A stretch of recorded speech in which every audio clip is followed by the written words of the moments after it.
Hello, and welcome to Changing Climate, Changing Migration. This is a podcast from the Migration Policy Institute that breaks down all the different ways that climate change and migration intersect. My name is Julian Haddam. I'm the editor of MPI's online magazine called the Migration Information Source. That's where we provide a wide range of data and analysis about international migration trends and policies worldwide in ways that are accessible to the general public. You can check it out online at migrationinformation.org. When we talk about climate migration, what exactly are we talking about? It's rarely the case that climate change in particular is the sole reason why people move from one place to another. People have always fled natural disasters, and when the impacts of climate change combine with economic stresses, political crises, and other factors, it can be hard to disentangle what movement precisely is due to climate change and what's in response to other drivers. So what exactly is climate migration, and what isn't it? Joining me today is Kerilyn Schewel, co-director of the Duke University Program on Climate-Related Migration and a lecturing fellow at Duke's Center for International Development. Kerilyn, hello. Thank you so much for coming on the podcast. Julian, so great to be here. Thanks for inviting me. Sure. So this is perhaps an awkward question to ask on a podcast that bills itself as being about climate migration. But what exactly is climate migration, or what makes this a tricky concept to define? Well, there's no widely accepted definition of climate migration, nor does any government offer a legal migration pathway that's based solely on an individual's exposure to climate change.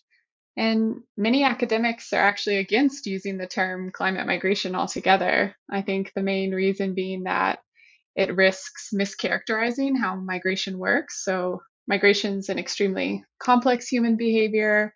It's shaped by a wide range of political, economic, cultural factors. And I think some people worry that the term climate migration necessarily reduces this complexity into a simple story of people who might be, otherwise happily sedentary, being displaced or uprooted by climate change. And, I'm sympathetic to this worry, but I also think we do need more research and theorization about how climate change is going to impact migration, and recognizing that in some cases, climate change will have a more direct impact on population movements.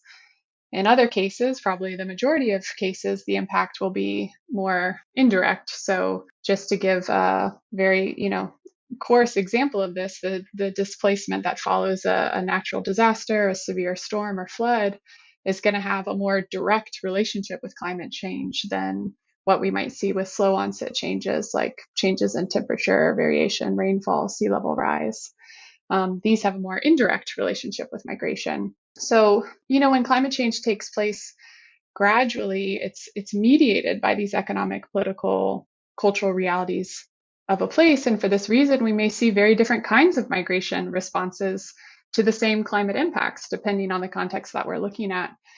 And I think the trouble is we're trying to talk about all these different kinds of movements, from temporary displacement to long-term labor migration, as one thing, as climate migration. And that's the real challenge. In your opinion, it sounds like climate migration is not necessarily a misnomer, right? Are we wrong to use this term, or it describes a thing, but it's kind of ambiguous what that thing is? Yeah, I think of it as a very, very big umbrella term with lots of subcategories. But I think when we hear the term, it's hard to know what it is we're talking about sometimes. And, are we talking about the mass displacement that followed the catastrophic floods in Pakistan last year? Are we talking about farmers who are migrating seasonally to supplement their incomes because their crop yields weren't great that year? Is that climate migration? Does it count as climate migration if that community has done that for generations, and it's just become more important as climate change progresses? Are we talking about snowbirds who are, moving to Florida for warmer weather? So I think migration is so complex, it's so multifaceted, there's different kinds of movement. So we have to think in terms of different categories, and climate migration can be a very big umbrella category, but it's not going to be very useful if it just remains at that level. I think we do need to go to the level of kind of subcategories. And I want to talk about categories for a second because I'm curious, like, what are the problems with that ambiguity? But also more generally, like, why are these categories useful? I mean, we also talk about in other contexts labor migrants and family migrants, but I think individuals tend not to think of themselves as I am a labor migrant versus they are a family migrant versus whatever, right? Human beings are complex, and everything we do is driven by a thousand different reasons and not there is one reason why someone is migrating. So, what is the utility of these categories, and what is the problem, or what problems does that definitional ambiguity pose? Yeah, great question. I think when we're thinking about individuals and individual lives and individual stories, these never fit neatly into categories. And I think academics, we have a tendency to emphasize complexity and nuance, but we can do that to such a degree where it's hard to kind of say anything or to be able to see bigger picture patterns. Mm-hmm. And it also frustrates policymakers who are trying to, design legal categories or pathways. And so they do have to kind of think in terms of categories. But I don't see kind of the quibble over the semantics of climate migration as being just almost an academic exercise. I think it really does have very real world consequences. And I think those consequences really come to the fore when we think about policymaking. So policymakers will not be able to design policies or legal pathways to support people who are adversely affected by climate change unless they have clarity about who we're actually talking about. We're not going to be able to design a pathway for climate migration if we can't actually say who counts as a climate migrant. In my view, is I'm not exactly sure we should be even trying to do that. I think we actually kind of need to lean into the ambiguity associated with the term climate migration. I think we need to try to clarify its different modalities and design policies that support these different kinds of climate related mobility and immobility. So this takes a kind of conceptual shift, I think, moving away from this desire to define or categorize or quantify climate migration to asking instead, what kinds of migration are going to be impacted by climate change? How will climate change impact the volumes or destinations of labor migrants, of refugee or survival migrants, of student or family migrants, of different kinds of immobility? And as you said, these existing categories, they have their problems, but these are the categories that shape policy and legal pathways. So we can't ignore them either. Mm-hmm.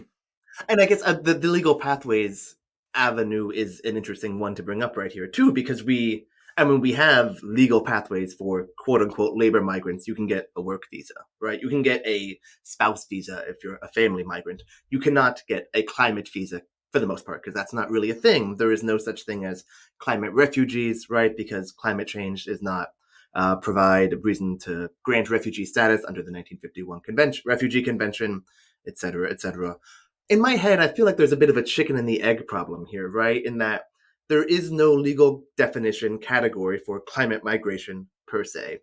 And we don't, which complicates thinking about climate migration as a more general category. And there's like, which one comes first, the policy or the like more the broader taxonomic category? I guess if that makes sense, right? Mm. I guess yeah. Can you help me reckon with that a bit there? I mean, how do we disentangle this Gordian knot? Yeah, right.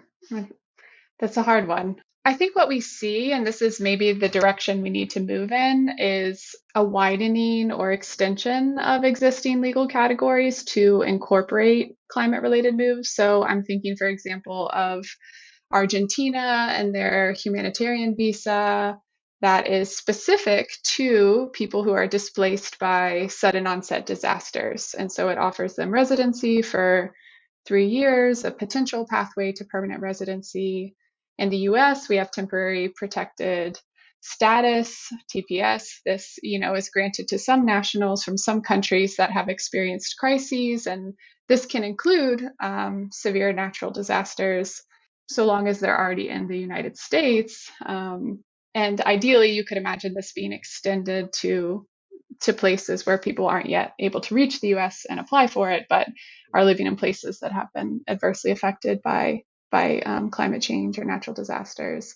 But neither of those examples really address slow onset climate changes. And I can understand from the perspective of having to administer these visas why that makes sense. But I think we also need policies that can assist those who are vulnerable or adversely affected by slow onset climate change. And so, in my mind, I really think the policies and legal categories that are going to have the greatest impact on those vulnerable to climate change are actually not specific to climate related migration. So I think here I'm thinking about regional or bilateral labor agreements, seasonal labor migration schemes that allow people to move freely for work. My fieldwork in Ethiopia really allowed me to see how rural communities were coping with drought. And the most effective way to assist these communities is often by widening access to migration, and particularly labor migration, as a climate adaptation strategy.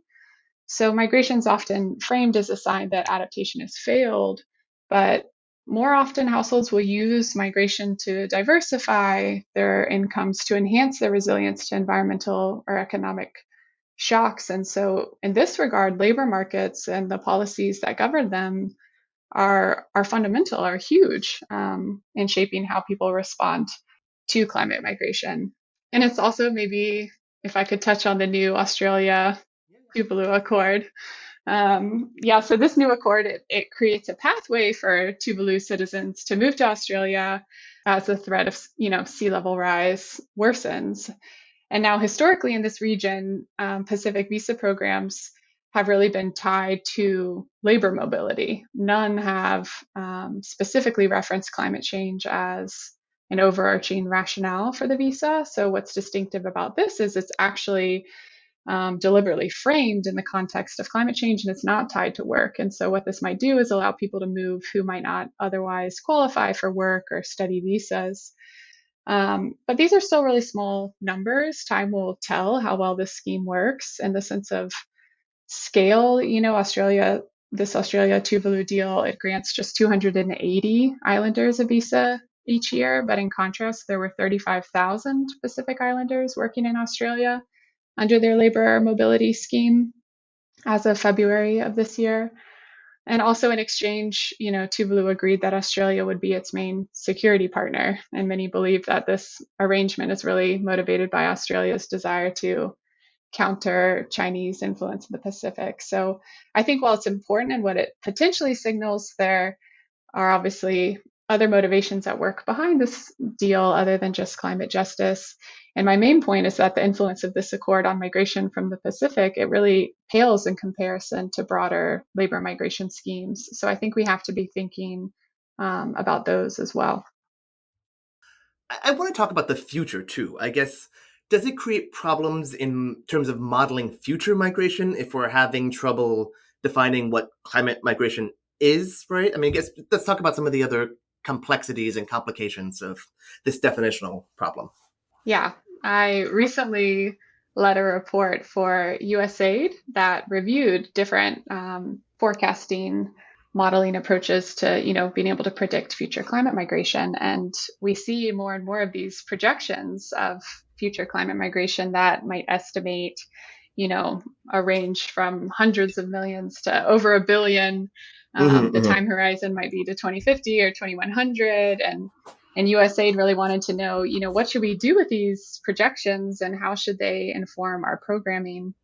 And long story short, climate migration forecasting is still very much in its infancy. Modeling experts themselves will caution that these numbers are notional at best, and modeling migration is already an exercise fraught with uncertainty, and adding the dimension of climate change only compounds that Mm-hmm. uncertainty. But again, I think, there is this underlying challenge to forecasting migration, and particularly climate migration, that relates to trying to lump together these many different kinds of migration and mobility into one category. So I could give one example Yeah, from the please. groundswell reports. Okay. Which is a classic Um, World Bank led, a big report led by the World Bank that influential. very influential. Yeah, looking at slow onset factors in particular, right? Yeah. Right, and internal movements. Yes. And it was really kind of this first global picture. They looked at 6 major world regions, this first global picture of the potential scale of internal climate migration by 2050. And there's this widely circulated figure of 216 million internal climate migrants by 2050. Now, they actually took a scenarios based approach. So they were looking at different, more optimistic or pessimistic climate scenarios and development scenarios. And they had quite a Meaning, wide. like, if governments do X versus Y versus Z versus blah blah blah. Yeah. Exactly. Okay. Um, and Sorry. depending on that, there was quite a wide variation in Sure. the volumes of migration that they predicted, but somehow this 216 million number really stuck. But I'll tell you a little bit more about the model. So these reports used a gravity model, which in essence, it really models future population distributions. Mhm. So gravity models assume that population size is indicative of the relative attractiveness of a place, and this force of attraction will decay with distance. Gravity models don't model migration directly. Instead, you kind of run the model with and without climate impacts, and then you look at how population distributions differ. And the difference between the population distributions with and without climate impacts is assumed to be driven by climate related migration. So, this is Mhm. how these numbers of climate migrants, that's where it comes from. Now, there's all kinds of limitations with this modeling approach, and the modelers themselves will readily admit and detail these limitations in their report. But just coming back to this conceptual issue Mhm. of defining climate migration, I mean, what kind of migration are we talking about when we see this figure of 216 million climate migrants? I think when most people see that term, they tend to assume we're talking about displacement. But the reality is far more complex. Some may be displaced, of course, but it's likely the vast majority of others are going to be moving for work or education or family reunification, as they always have.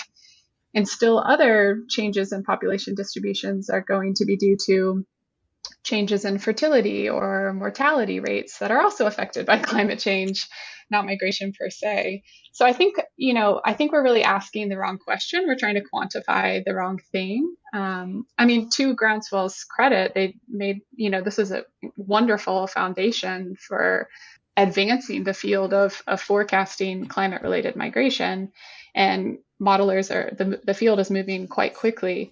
But in my opinion, the direction it needs to go really is to recognize that people are already moving all the time for all kinds of reasons, and that every society already has a mobility system. And so what we should be asking is how will climate change impact existing mobility systems? When can we expect displacement? When might we see a rise in seasonal labor migration, migration for education?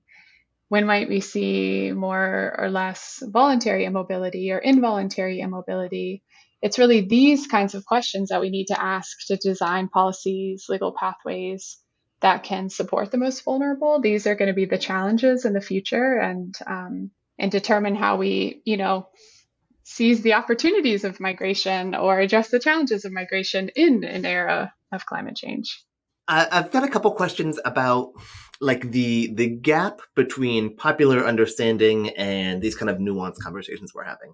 Because on the one hand, in going with the kind of the future migration forecasting line of thought, I guess I'm curious if there is a concern that this kind of forecasting over exaggerates the amount of potential migration, which could either spark a backlash from certain elements or political elements, or if there's concern about underestimating future migration, which could paralyze policymakers in some way. But then also on the flip side of that, climate migration as a concept is something that is relatively popularly understood, even if it's not something that is easily definable from an academic research level. I mean, you yourself are at the Duke program on climate-related migration. This is a term that is in the public discourse, right? What are the challenges with using a term that exists in public discourse but is not properly defined, even if it's popularly understood, if that makes sense? So there's kind of two questions in there. You can kind of take them as you see fit. Hmm.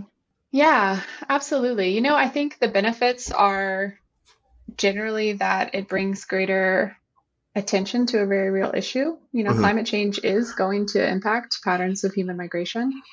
The way we might be approaching that is overly simplistic, but we do need more attention to this research area.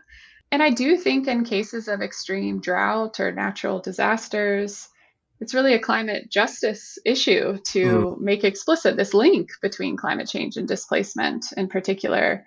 And that for those nations that are the most responsible for greenhouse gas emissions to really take responsibility for the humanitarian crises that follow in the wake of climate change. And as we all know by now, the populations most vulnerable to climate change are those who are the least responsible for it. So Mm-hmm.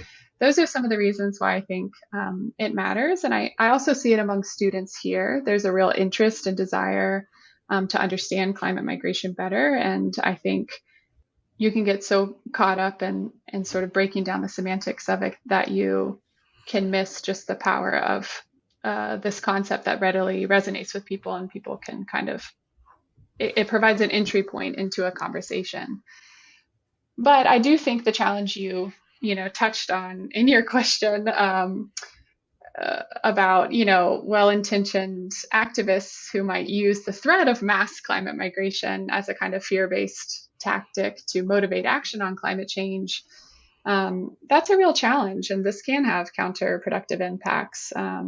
Gives the impression that migration is completely out of control. It leads Mm-hmm. to greater emphasis on border security, enforcement. I think Kinda Haas has spoken with you about that on this podcast, Yeah. and I think he's certainly right. Um, we know that those who are the most directly impacted by climate change are often those who move relatively short distances or not at all. And I think that touches on another challenge that I see, that I wonder in a way how this could enter more into popular discourse. And that really relates to what climate migration obscures, and in particular, this question of immobility. Mm-hmm. Um, so we know that some of the most adverse consequences of climate change may come in the form of reduced mobility, what some researchers are talking about in terms of trapped populations. And I think Kerilyn Schewel wrote a wonderful article, which I can plug for you, which Yeah, covers this please. debate quite Love well. it. Yeah, yeah. She was on the podcast as well. Yeah, Oh, she's great. fantastic. Yeah, yeah. So, Richard Black and his colleagues, they Mm-hmm. noted over a decade ago that there's this inverse relationship between vulnerability to climate threats and the ability to move away from them. And so some of the most vulnerable groups, those who have low levels of income, education, the elderly, those with disabilities, they have less resources to move. They're more likely to be left exposed to the continued impacts of climate change, potentially descend deeper into poverty.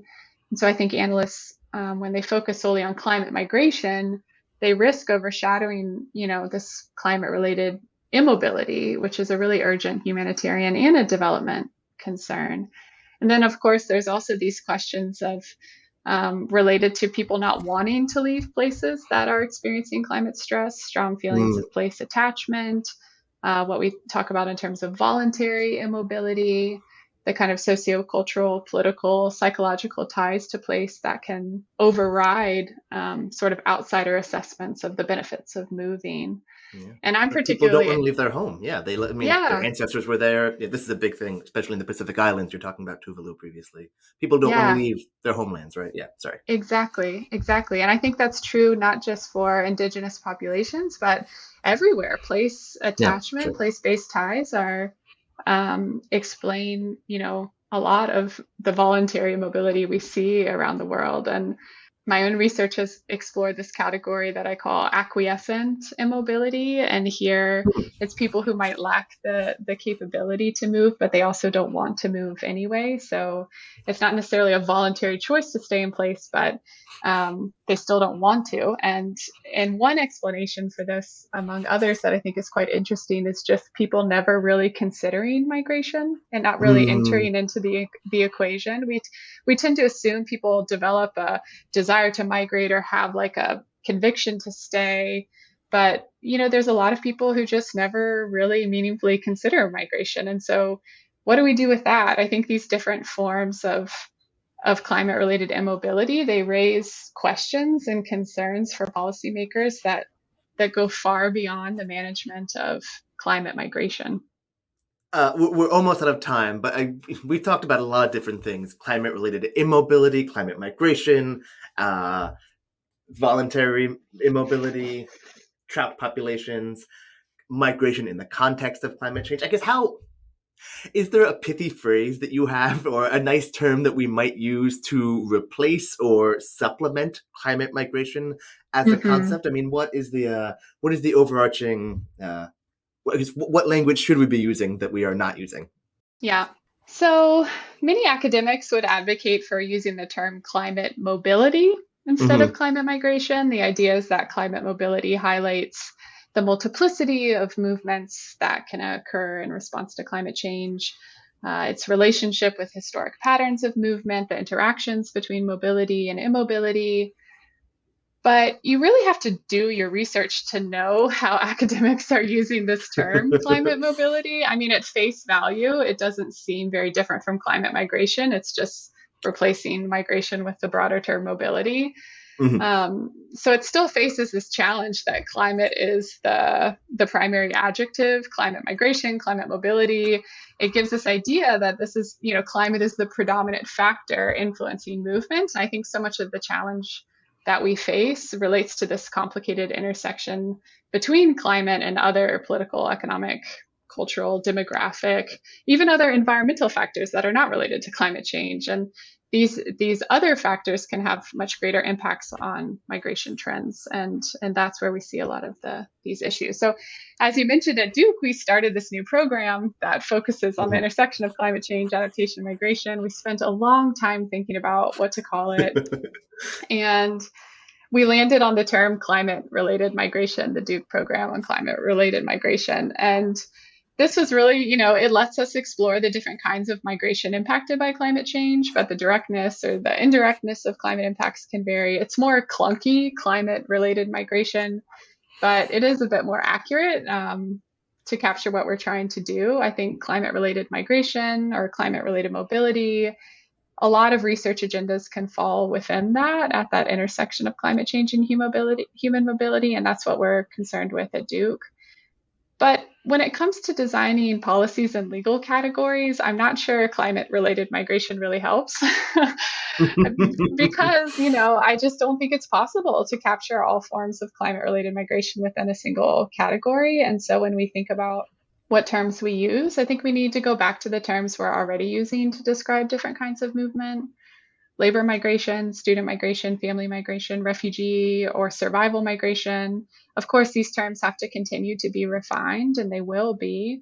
But realizing that climate change is going to leave its mark on all these different kinds of movement. And so instead of treating it as a separate category, I think we need to instead think of these different kinds of movement and ask about what will the impact of climate change be. So, just to wrap it up, last year's IPCC report, found that between 3.3 and 3.6 billion people are living in countries with a high vulnerability to climate change. And, migration within and from these places over the coming decades is going to be as mixed and messy as migration has always been. And we need to be prepared for that. That's probably going to be the end of our time, but this was super interesting, super fun. Carolyn, thank you so much for your time. I really enjoyed you taking a couple minutes to speak with me today. Thanks so much. I enjoyed the conversation as well. I appreciate you having me. Kerilyn Schewel is co-director of, as she said, the Duke University Program on Climate-Related Migration. She's also a lecturing fellow at Duke's Center for International Development. Thanks for tuning in to this episode of Changing Climate, Changing Migration. Make sure to subscribe to this podcast so you can hear all our new episodes as soon as they come out.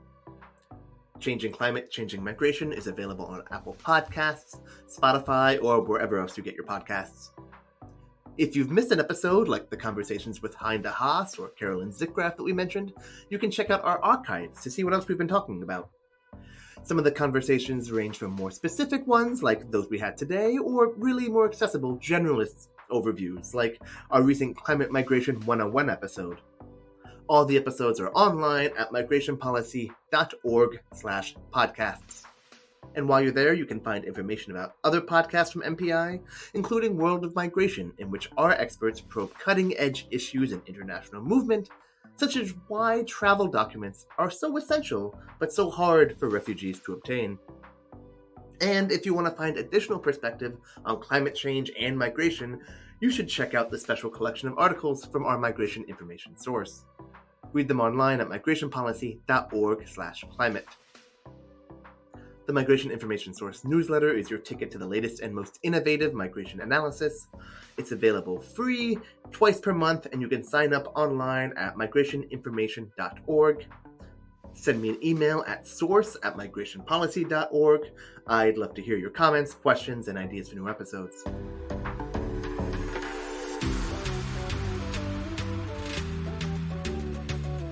Yusuf Hamid produced this episode with assistance from Lisa Dixon and editorial input from Michelle Middlestat. Our theme music is Touch by Patrick Patricios. My name is Julian Haddam. Thank you again.